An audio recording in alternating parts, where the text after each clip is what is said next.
আসসালামু আলাইকুম। চলে আসলাম আপনাদের মাঝে আরেকটি নিউ ভিডিও নিয়ে।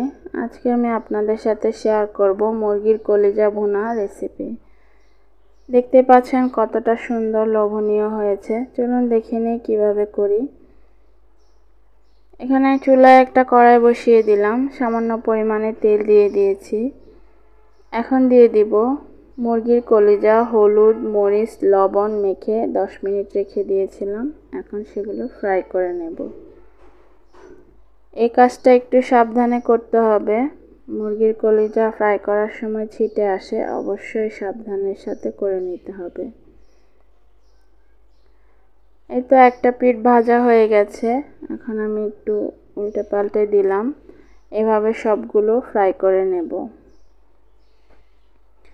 এদিকে চুলা আর একটা কড়াই বসিয়ে দিলাম, দিয়ে দিয়েছি তেজপাতা, এলাচ, দারচিনি, হালকা একটু ভেজে নেব।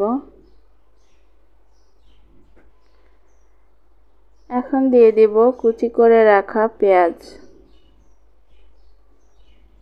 পেঁয়াজটা একটু ব্রাউন কালার করে ভেজে নেব। এ পর্যায়ে দিয়ে দেব 1 টেবিল চামচ পরিমাণে আদা রসুন পেস্ট। এখন আদা রসুন পেস্টটা একটু ভেজে নেব কাঁচা গন্ধটা যাওয়ার জন্য।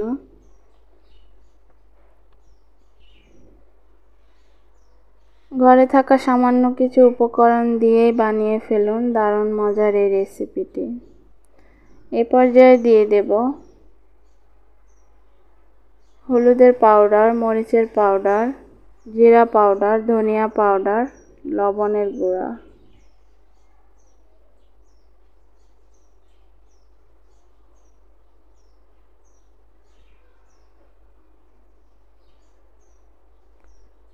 এখন একটু ভেজে নিলাম ভালো করে।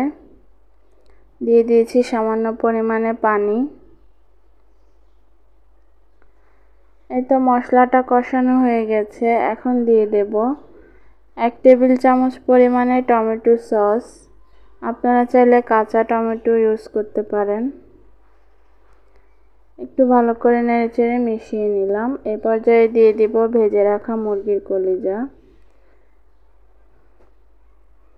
এই মশলার ভিতরে আমি মুরগির কলিজাগুলো ভালোভাবে কষিয়ে নেব, চুলার আঁচটা মিডিয়ামে রেখে। একটু আস্তে আস্তে করতে হবে, চুলার আঁচ বাড়িয়ে দিলে নিচে লেগে যাবে। এখন রান্নার জন্য পরিমাণ মতো পানি দিয়ে দিলাম। ভালো করে নেড়েচেড়ে চুলার আঁচটা বাড়িয়ে দেব। এ পর্যায়ে দিয়ে দিব 3-4টে কাঁচামরিচ। আপনাদের ঝাল যার যেমন পছন্দ সেই হিসেবেই দেবেন। এই তো ঝোল একেবারে কমে গিয়েছে। এখন একটু ভালো করে নেড়েচেড়ে চুলার আঁচটা লো করে বাকি ঝোলগুলো শুকিয়ে নেব। আমার ভিডিওগুলো আপনাদের ভালো লেগে থাকলে অবশ্যই আমার চ্যানেলটা সাবস্ক্রাইব করে দিবেন, লাইক, কমেন্ট, শেয়ার করে দিবেন, যেন আগামী দিনগুলো আমি এগিয়ে যেতে পারি। আল্লাহ হাফেজ।